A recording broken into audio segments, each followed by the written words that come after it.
Bonjour à tous, cette capsule est très courte. Elle fait suite au premier volume sur comment réaliser une ombre et là nous allons apprendre en quelques minutes à comment faire une ombre sur un plan incliné. Alors avant de commencer, on va faire un petit exercice avec des boîtes, un éclairage et des petits objets en carton pour comprendre comment ça se goupille. Ce qui est intéressant ici, c'est l'ombre que fait ce magnifique livre sur cette plaque de carton quasiment verticale.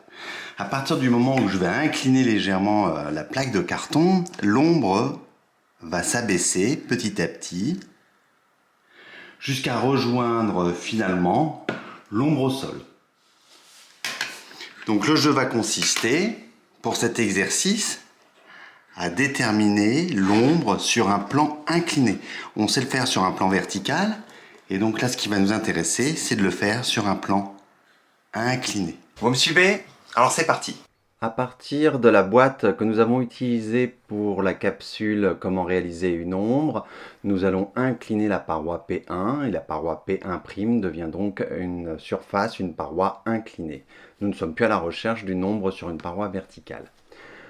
Dès lors, nous allons utiliser l'arête qui est devant nous et utiliser une parallèle à cette arête qui passe par l'intersection de l'ombre avec la base de la paroi P1'.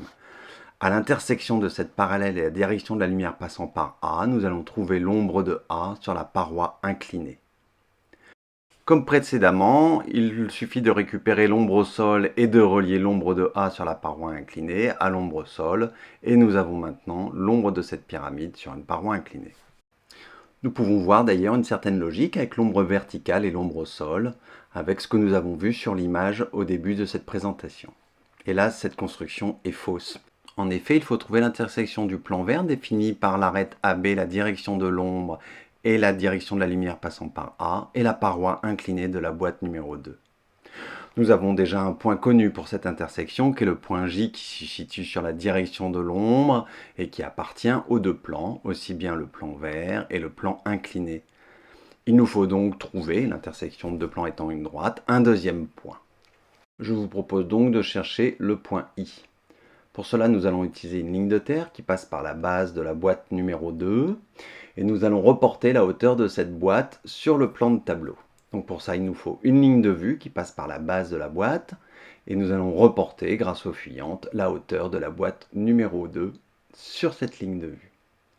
Je vais chercher l'intersection du plan vert, du plan P5 avec cette ligne de terre et également monter une ligne de vue ici, sur votre droite et reporter la hauteur de la boîte sur cette ligne de vue que je viens de tracer à l'intersection avec la direction de l'ombre. Donc cette droite, c'est également, cette ligne de vue, c'est l'intersection du plan P5 avec le plan de tableau. Je trace une fuyante correspondant à la direction de l'ombre et l'intersection avec le plan incliné va me donner la position du point I.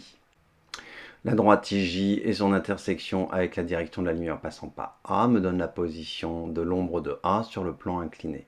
Je peux donc à nouveau, grâce à l'ombre trouvée au sol, dessiner l'ombre sur le plan incliné. On remplit rapidement pour que ça soit très joli.